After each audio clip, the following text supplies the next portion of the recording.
Starting in butterfly, it's a very, perfect pose to start in. It's an animal that represents transformation.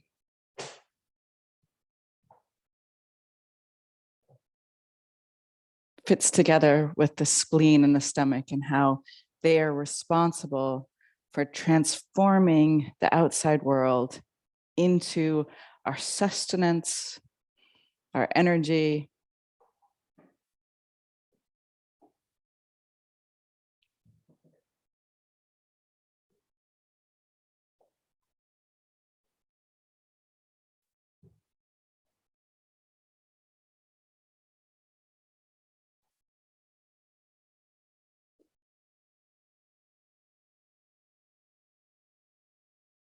You might need another sigh, but maybe you're ready to check in and just notice how the realm of your imagination is today.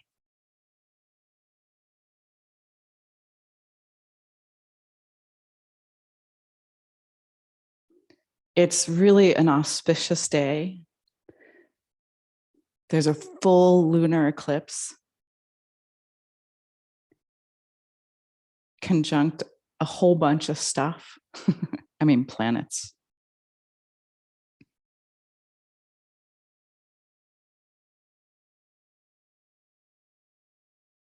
And I just heard such a wonderful description about the moon's role for the earth. And this is a little bit, this kind of points towards why the moon is the yin planet, the yin orb, our yinness.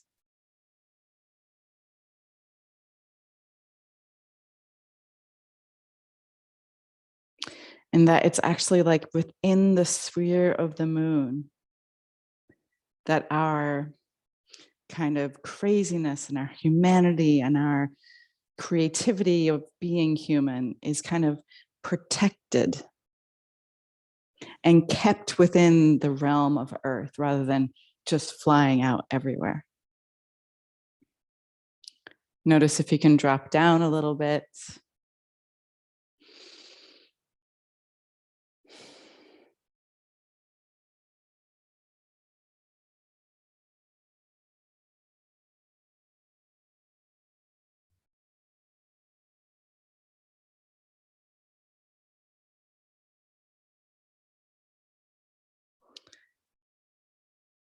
And then with your next inhale, roll up. And before we move out of this position, just bring your hands to heart center. And we're going to do like a butterfly, a seated meditating butterfly om. So bring your hands to heart center, lift up through the crown of your head. If it's too intense, of course, you can just zigzag your feet into easy pose. And just take a moment to be still and feel into your inner space. And then, as if our practice can not only be a physical exercise, but also kind of like a prayer, let's dedicate our class to someone. Just picture some human who might need some love or healing or just warmth.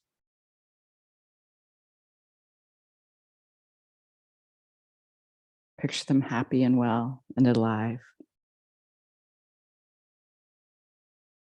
Empty your breath. We're going to do 3 ohms. Take a full inhale.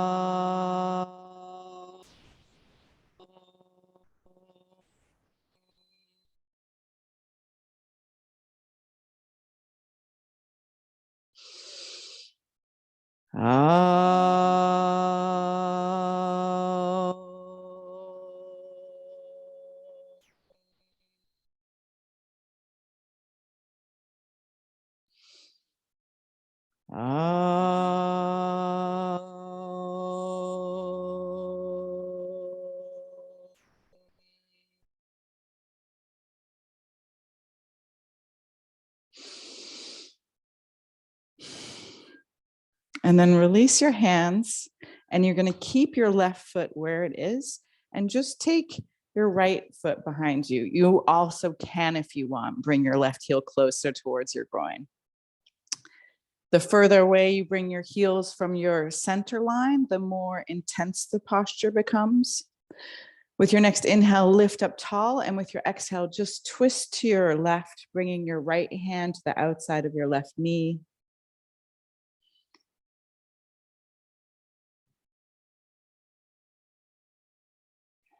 I'll be your mirror.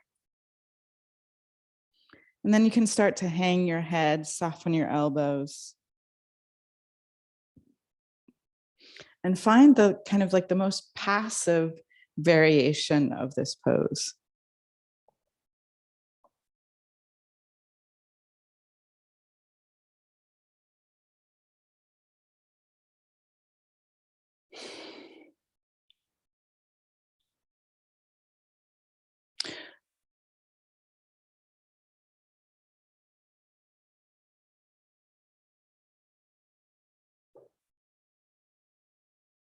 And just take a couple moments and observe how your thinking has been today.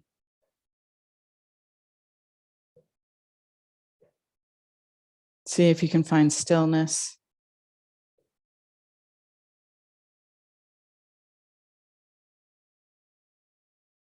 And you may notice how your thinking has been, maybe you've just been going around in loops or perseverating on something, possibly even pontificating, but perhaps you've also had a really creative day of thoughts.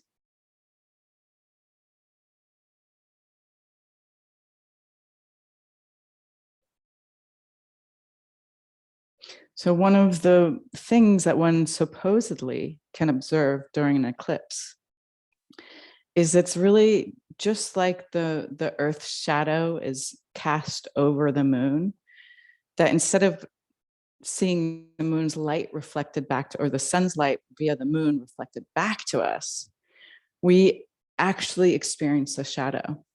And so one of the pictures that can happen during a lunar eclipse is that we actually notice our own shadow.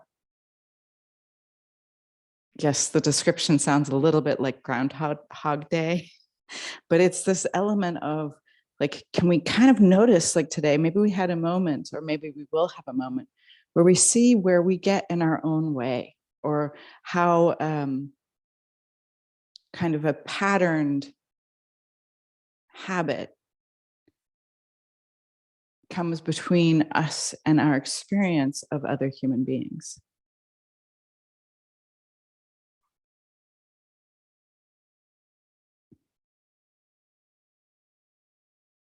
Take another full inhale and maybe just drop a little bit deeper into the pose.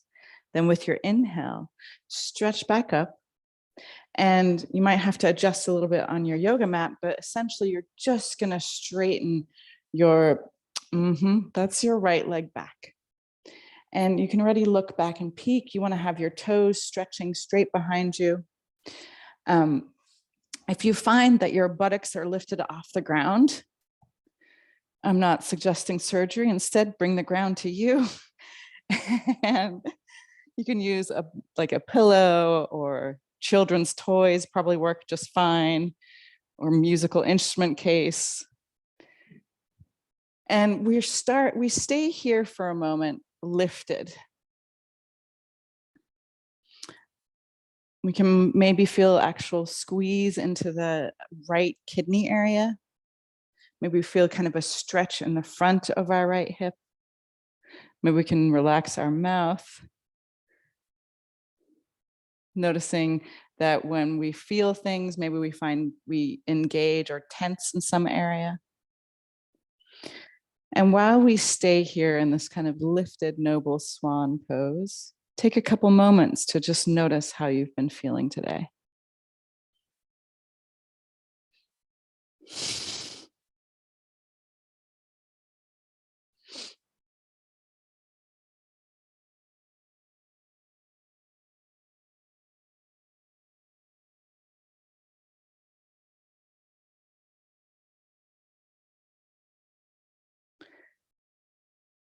So our language often drags us back up into our brain and into our stories.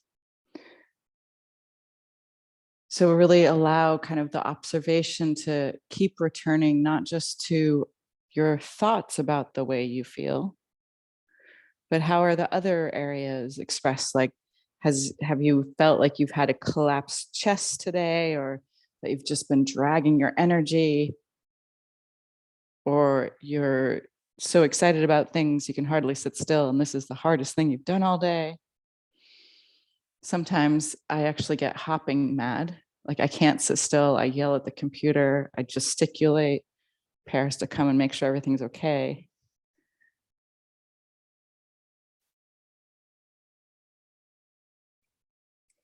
Notice if you can soften even in the front of your right hip area. And yes, you got it. Now we're going to start to slowly walk ourselves down to the ground, coming to sleeping swan, allowing your head to come onto the ground, stretching from your fingertips to your toe tip, and then softening. And here, take some time to just notice how your physical body is feeling. So to feel our physical body, we go into information of energy and sensation.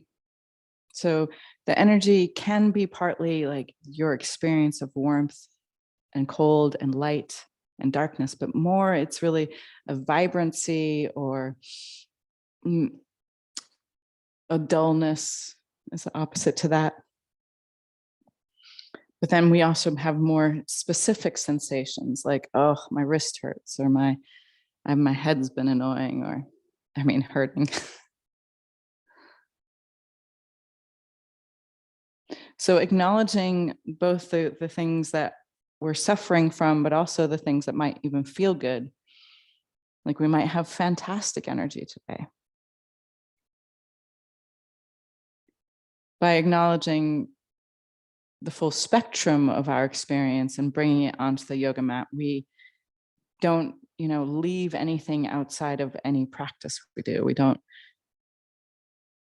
pretend to be able to put our head in one box, our heart in another, and our body in a third.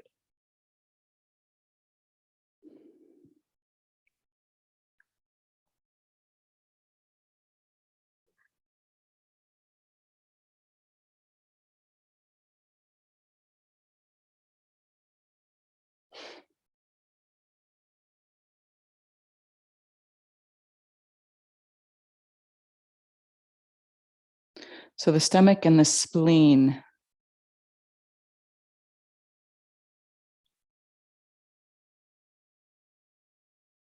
like all of our organs, they're specifically like linked to and designed for our life in this cosmos on the earth at this time.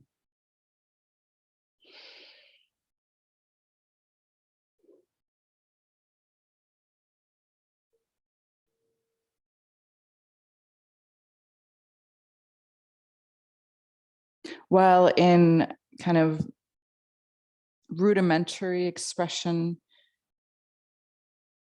in our Western conversation, the stomach is what we talk about when we talk about digestion. And the physical digestion obviously happens in the stomach. It's happening right now. But in traditional Chinese medicine, they go on to talk about the spleen's role of extracting really the most pure elements from the food that we eat to fuel our body and direct it to certain places.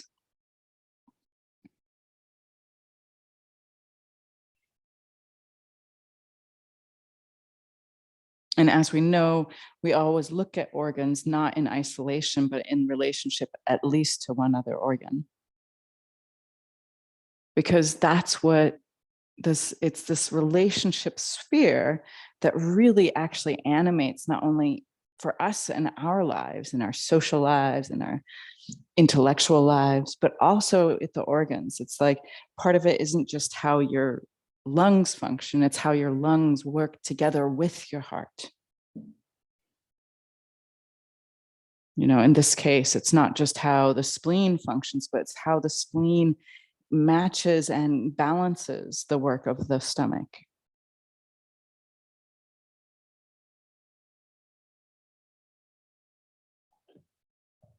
Notice as the intensity climbs, as we approach the last minute of the pose, you might find yourself reacting more or trying to distract more or trying to hold back or telling your kids to climb on you. We all have our different coping mechanisms. But just notice, not as a place to judge, but just to work on how our self-knowledge is part of our self-realization.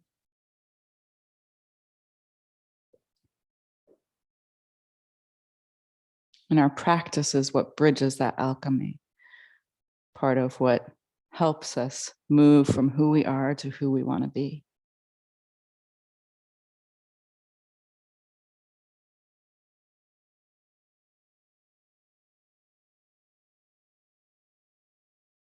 And then with your inhale, lift up. And you're going to bring your left leg, sorry, that's the right leg, around. Excuse me. You might even just like push your knees around a little bit, bend your knees, and like a butterfly landing on a leaf, we're going to find our way back to this as a starting place for our next posture, which is yin fish pose, or other times it's referred to as reclining butterflies. So come back onto your elbows, let your head drop. We're going to start out here. If that's annoying for your neck, you can always keep your chin towards your chest. But you can drop your head back. And if both of those become too intense, you can, I'll cue you about halfway through the pose to come all the way to the ground. But if you need to go there sooner, not want. If you need to go there sooner, feel free.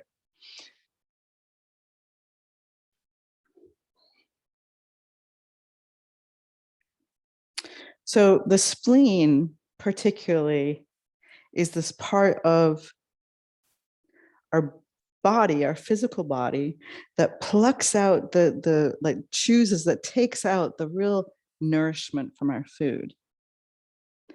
And as we know in this picture of the traditional Chinese medicine, our organs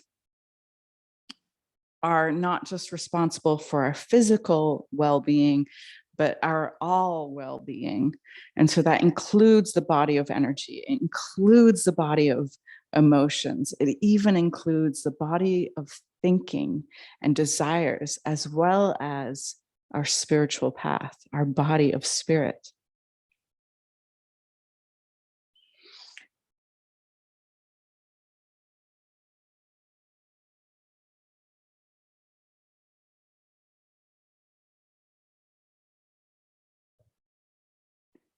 When you're ready, let your elbows slide out to the side and just lower yourself down gently onto the yoga mat. And you're going to bring your thumbs and your index fingers together, and then bring your hands right to where your head and the ground meet. So it looks like you have like these fabulous antlers.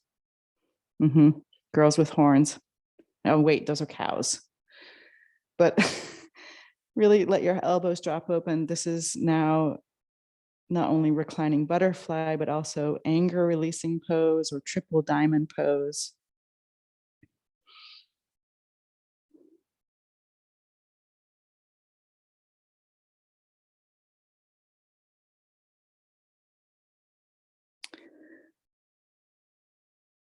So the most general, or like the action word for the spleen, we could really take as transformation. And it's not just, it's really transformation all the way down to like the cells, the beingness, the earth part, the bone part. Because the spleen actually, in this occult picture of the human being, is intimately connected to Saturn and the archetype of Saturn, which is one of the archetypes that we usually don't start to appreciate till later in life in general. but it really is, some traditions refer to Saturn as the planet of karma, the archetype that delivers karma to us. There's also kind of this imagination that it is what brings form. Or we can, if you're familiar with astrology, it's also connected to Capricorn, Steinbock, where this is where all of the ideas and imaginations and intentions and practices are brought down to earth. Okay, what can I see, touch, measure, feel? What are the consequences of my actions in real time, in real life on earth?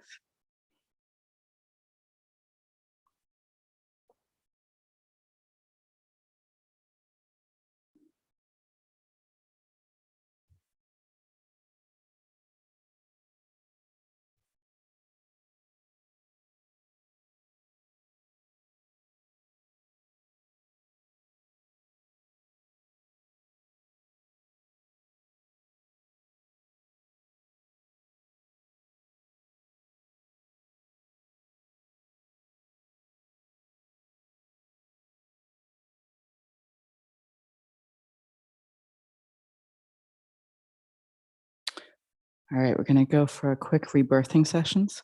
So bring your hands to heart center. Let your hands, like in prayer, reach up towards the stars. Yep, right above you. Exactly. And then lift up your feet and notice there's a space in between your soles to have vision, and see if you can dive in between your soles and be reborn in a seated position. Well done. Beautiful. Okay, this time you're going to take your left leg and bring your left foot behind you and maybe scoot your right heel a little bit closer towards your groin. And to make it more gentle, bring your heels closer towards you. Maybe you need to sit on a block or something. And to make it more challenging, you're welcome to bring your heels further away from your midline. Inhale, lift up nice and tall. And with your exhale, twist towards your right, draping your left hand to the outside of your right knee. Take a full lengthening inhale here, and then with your exhale, bow your head and soften.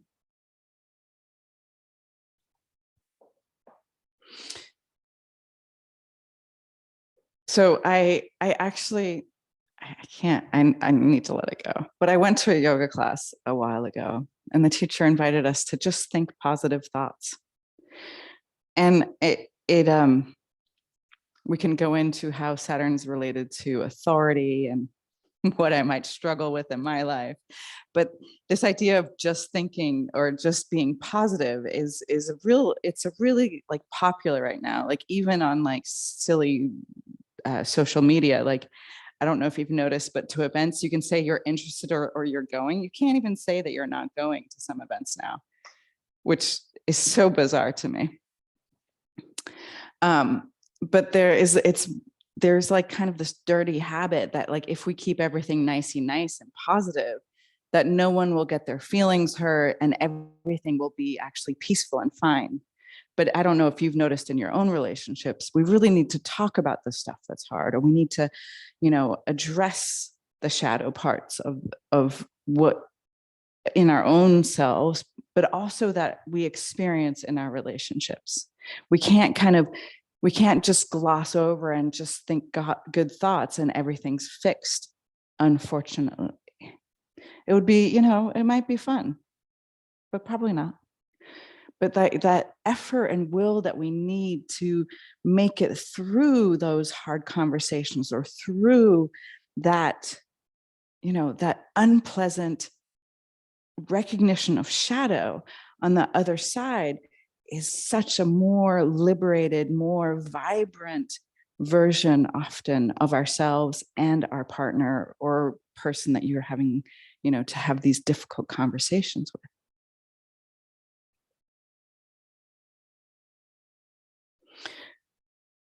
So instead of just focusing on the positive, for me, there is this element where we want to focus on, on being honest and being kind and being generous and these virtues, being of service, being loving.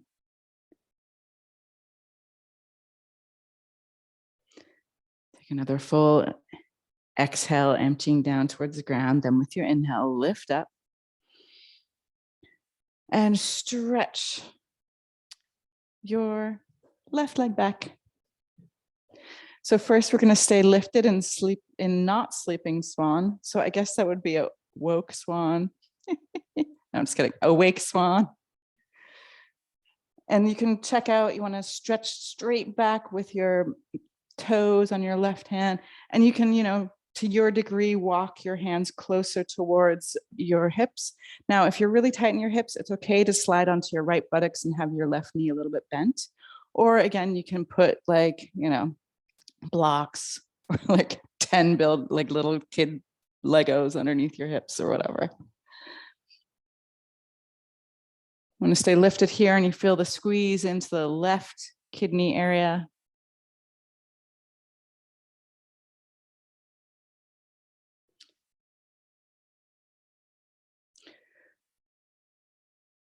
So in Chinese medicine, it's really the often what happens for the kidneys, or how the kidneys suffer the most, is that they become too damp and wet. And for us in Sweden today, damp and wet and cold, like today. And it's just you don't want to leave your house. I get it.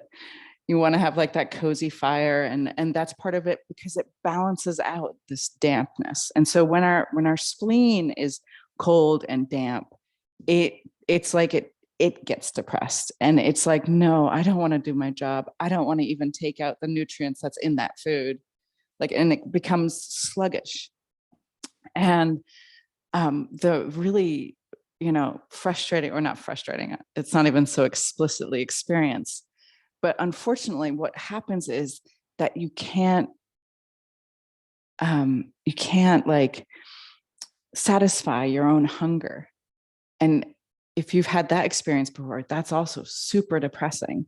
So there's this kind of downward spiral that it's easy to get into, being mopey and worrying about everything with a damp, sluggish spleen.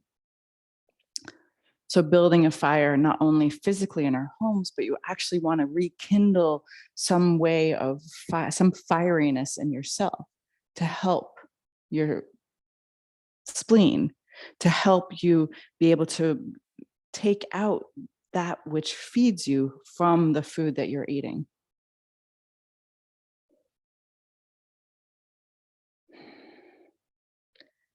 Per, could you just check on the microphone? It looks like it keeps going up to orange on the microphone.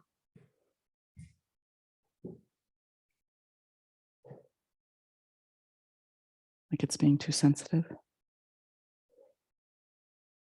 The sluggish spleen isn't so sensitive. It's more sleepy. With your inhale, lift up your heart. Make friends with your awake swan before we leave. And then start to walk your hands forward and drop your head down to the ground, stretching your arms out in front of you if that feels okay. Take a full inhale. With your exhale, just sigh it out through your mouth.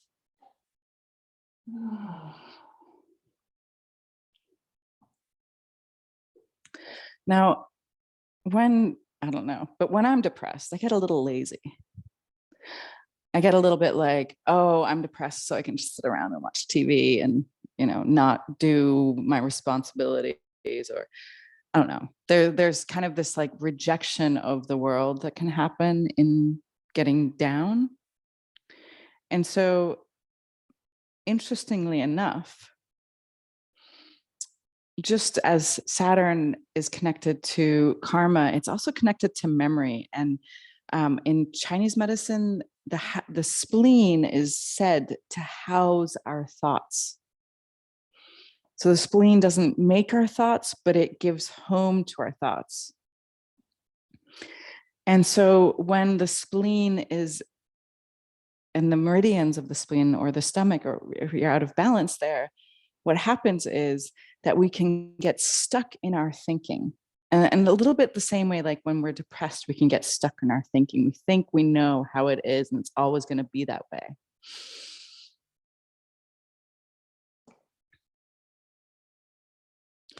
But getting stuck in our thinking has kind of this truly trickle down effect. So when we get stuck in our thoughts, it actually also then again taxes our spleen. That makes it harder for us to get the stuff we need out of the world and the food. That makes it harder for our body to generate a fire to balance out that sluggishness.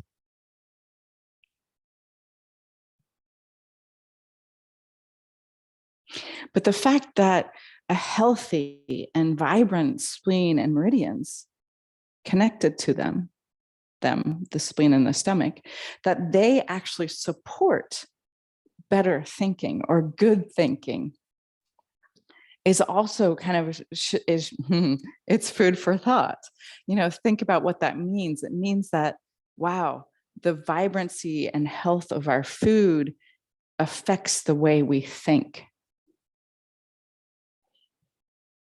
It's very different to live in a nice house versus a lean-to half open to the elements.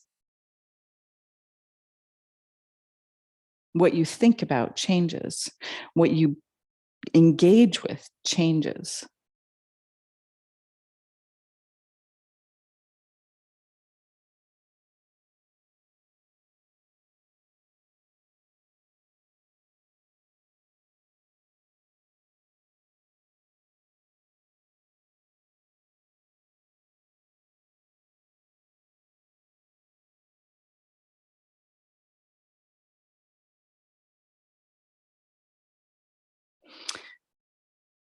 Saturn, in a way, this kind of occult ruler of the spleen, of the archetype of concern,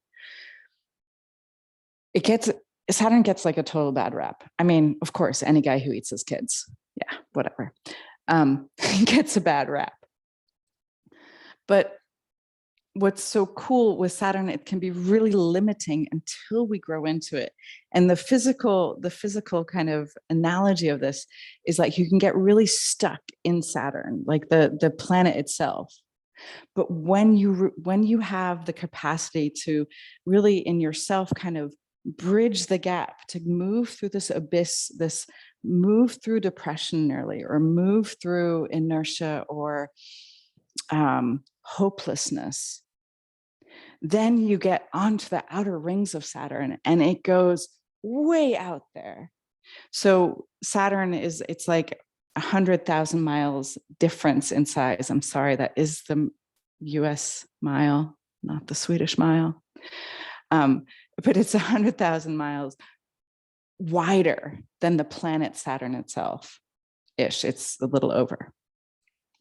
And so just this thing that we can see, it's like, if you can make it to the rings of Saturn, then you have expansiveness and have much more freedom and creativity.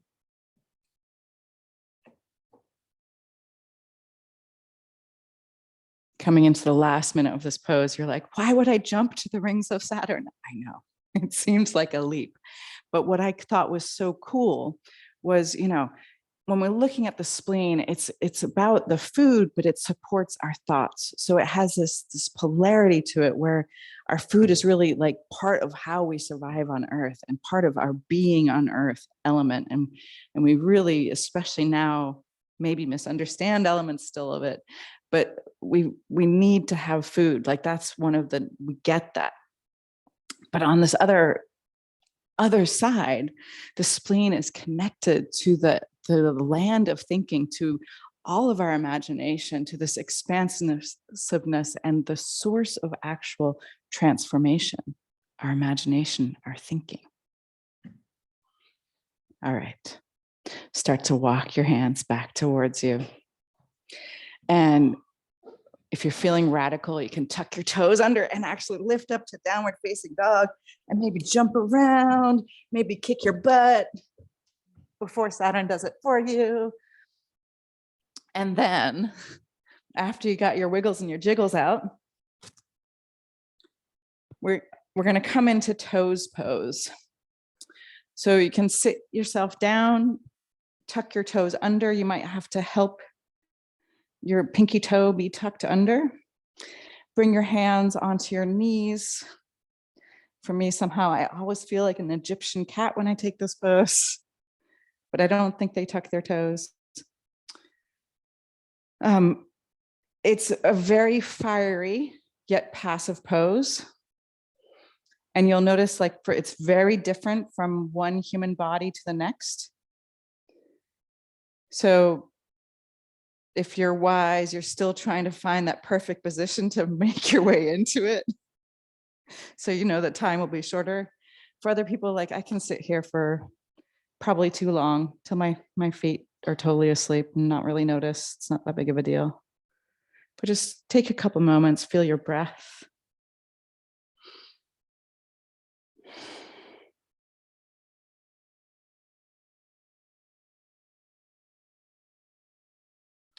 So it was such a fun moment to read this description of moving from the planet, the physical, just the stuckness of Saturn, to the outer rings of Saturn, of this analogy of having to leap across the abyss. Because a long time ago, like 2001, maybe 1, I did this painting and drawing. Oh, that might have been earlier, like 1999. And it was called Love in the Abyss. And I had this great epiphany about how, to really be in love, you have to make that leap. I know it sounds so cheesy and cliche. We've heard this before, but this inner process of moving from this kind of realm of what you know, what is yours, what you can see, what you can measure, what you think you have control over, to leaping over to this expansive, imaginative place. And without that leap, you never get to be into like that land of love. Okay, are your toes screaming at me? Perhaps. Take a nice full breath with your exhale. Come forward onto your hands and knees. Slap out your feet. It's kind of nice to sing while you do because it makes your voice all jiggly and wiggly. And then rock back, stretch the fronts of your ankles. Stretch your front. Okay. And then you're going to come onto your left side. Bring your hand underneath your head like you're at the beach. And stretch your right leg straight out from your hip. And then reach back with your top hand and see if you can hold on to your left foot. Now, you want to feel that you have about 90 degrees between your thighs. I don't know if you can feel that. Your thighs are square to each other. And when you pull your heel towards your buttocks, you should feel a stretch in the front of your left thigh.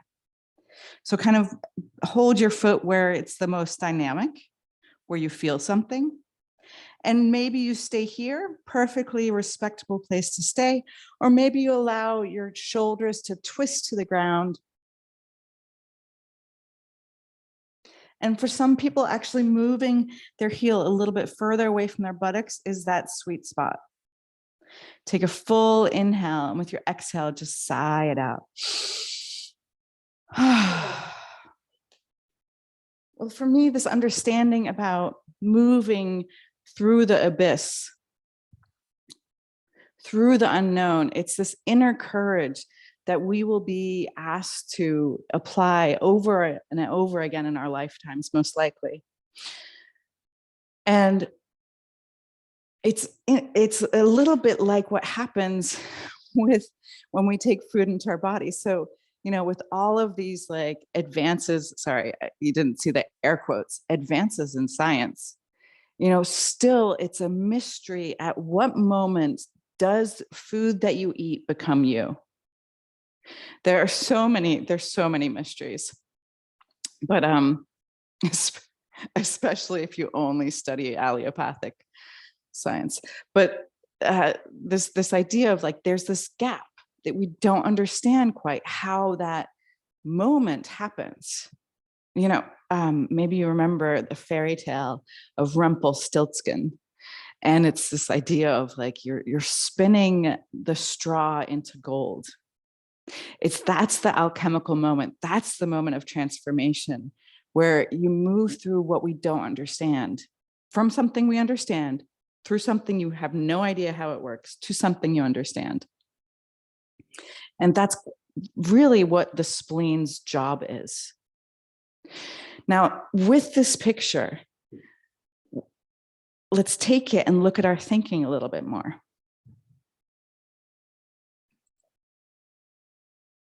When we practice meditation, my experience is more with the content meditation, with like taking like abstract thoughts. But what happens is in any meditation is that you're exercising and you're working your capacity to concentrate. You're working at being at home in your thinking, at directing yourself. You're like imbuing yourself with sovereignty,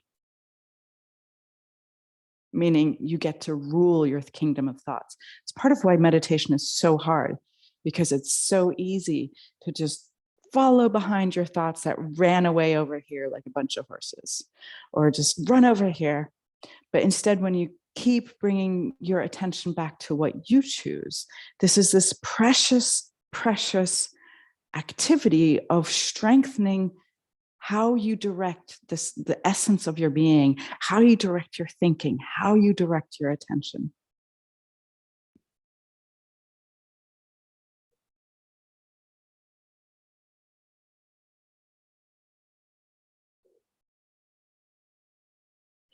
And when the spleen and the stomach or their meridians are out of balance, one of the symptoms of that is dogmatic thinking. So another way to say dogmatic thinking is like people who can't think and just repeat what they've read or repeat what they've heard.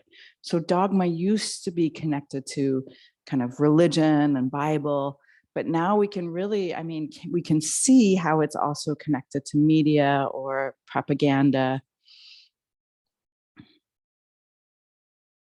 And that part of this lack of capacity to think, this dullness in our thinking, is because of the sluggishness of our spleens, is because we've been surviving by consuming things that don't have that much nutrition. And not just the physical foods, but the content that we hear, that we see, that we are in front of all day long.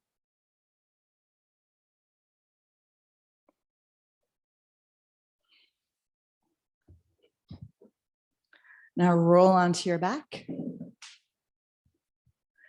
and come lying on your right side. Lying down, that is. We were just talking about telling the truth is one way of taking care of yourself. And then stretch your left leg straight out from your hip. Reach back with your left hand and hold onto your right foot. Pulling your heel towards your buttocks, just enough so you can feel that sweet spot. Now, either staying here or if it's there for you, laying back onto your shoulders.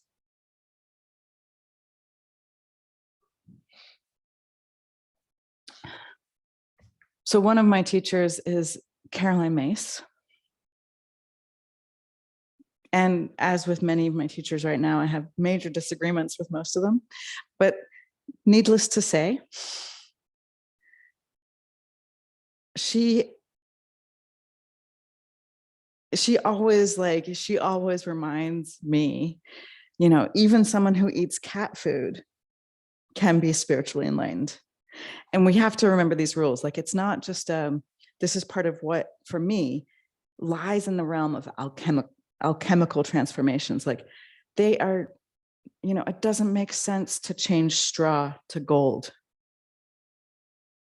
And we could go further on probably to argue that cat food probably has way more nutrition than what a lot of like American grocery markets stock on the shelves, or Swedish.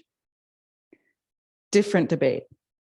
But the idea here is that we're not just fed by the physical food that we eat, but we're also nourished by the environments we're in, by the beauty we see, by the words that we hear, the songs that we listen to, all of it.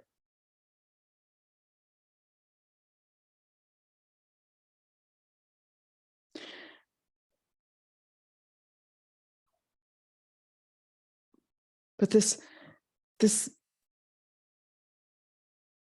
courage that it takes to leap from what everyone else around you is saying, for instance, to your own thoughts, or to go from what's been given to you to what you experience or are knowing through yourself.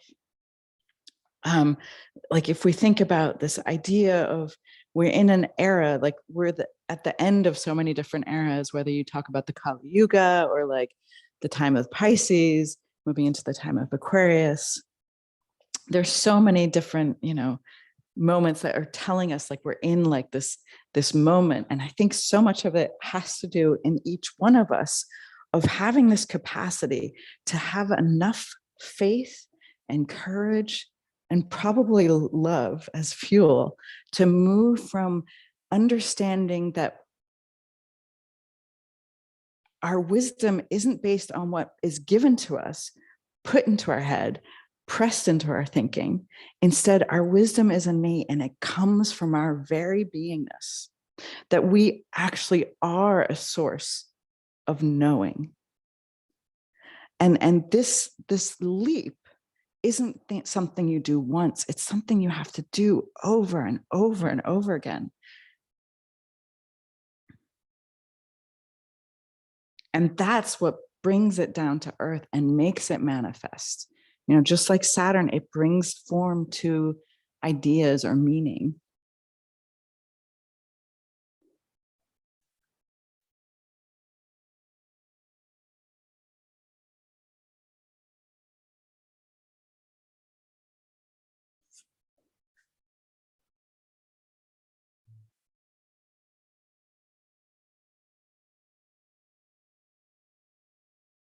Another beautiful kind of image that I feel goes along with this is this idea of like how to think with your heart.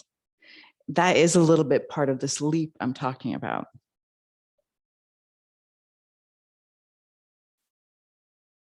The more we lie or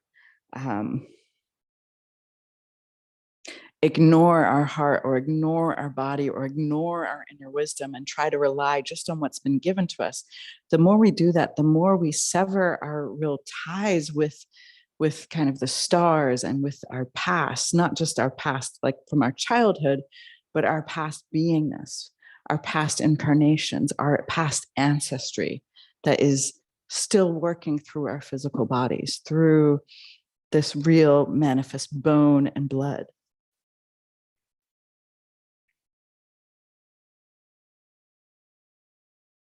So feeling about balanced. Start to roll back all the way onto your back this time. And we're going to just stretch our feet up, coming into happy baby. So grab the insides of your feet and you're pulling your knees down towards your armpits.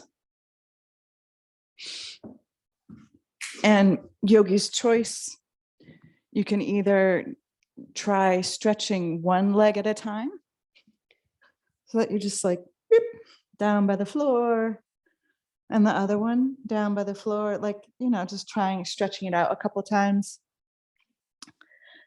If you're flexible, you can take both of your toes down to line up with your ears. Yep, no gold stars, just a nice stretch. Or you can keep both of your feet right over your knees and feel that when you push down on your feet or you pull down on your feet here, your knees come towards your armpits and you feel it in your hips.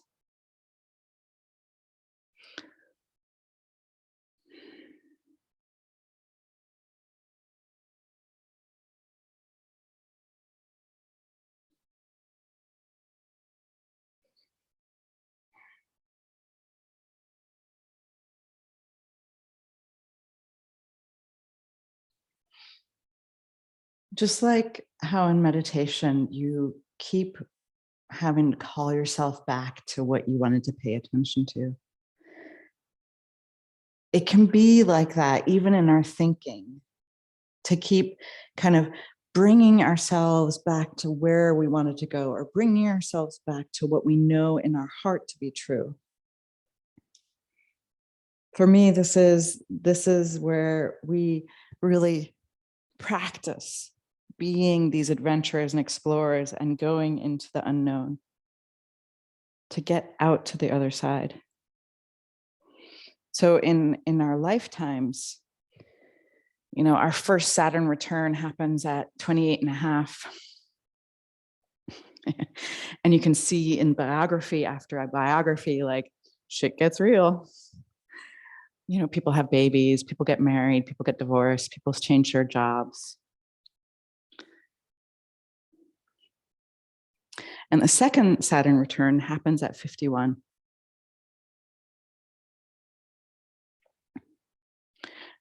But the experience of Saturn becomes vastly different for people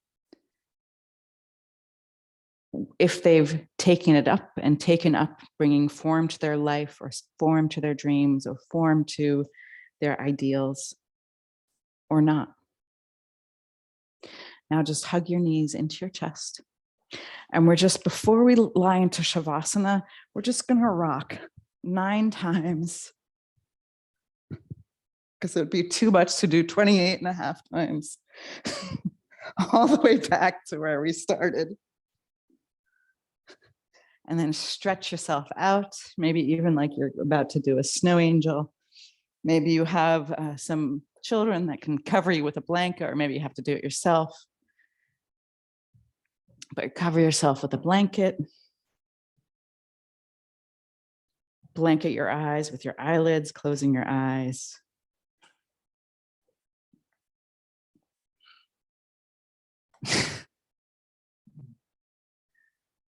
Feel the hardness of the floor. Let it help your body be soft.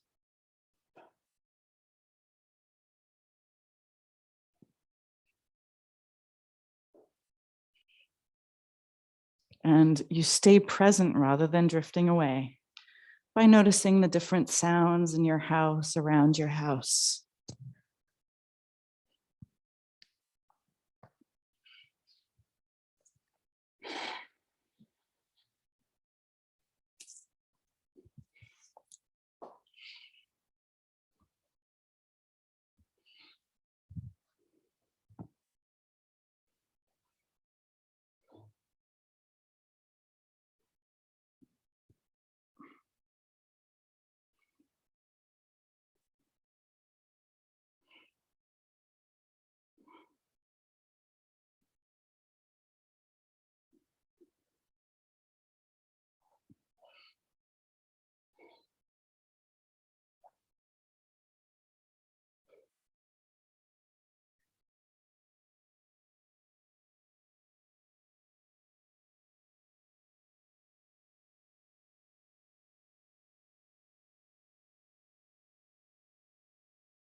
With your next inhale, start to invite your awareness to the edges of your body.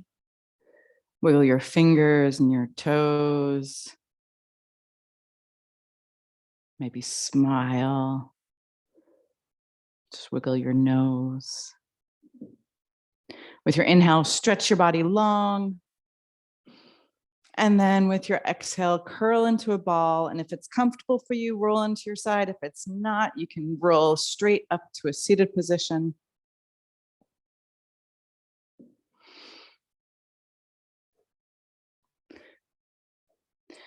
And then we're gonna meet at the top of our mat or whatever you are on your mat in comfortable seated position. And we're gonna close with one Om. So bring your hands to heart center. Feel that you root down to the ground so you have more freedom to lift up towards the sky. Empty your breath. We're gonna close with one Om. Take a deep inhale.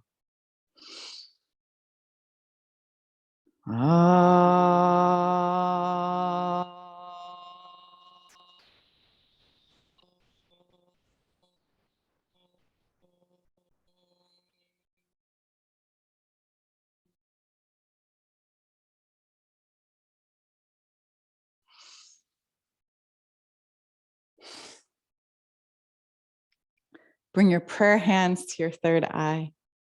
Invite the divine light. And as we bow forward together, we say, Namaste. So much love. Make some noise.